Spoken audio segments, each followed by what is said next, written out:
Rangahau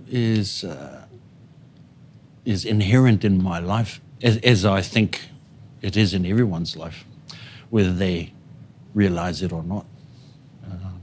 Rangahau is reflective and reflexive, and without it, it's unlikely that humans would exist. Most primal example of that is the human body, which is always gathering data, responding to kaupapa, analysing that data, and then formulating a plan to react to that. So the skin tells us what the temperature is and whether we should put clothes on or not, or whether we should sweat or not. So the putting clothes on is a reflective part of it, and the sweating is the reflexive part of it. It's subconscious.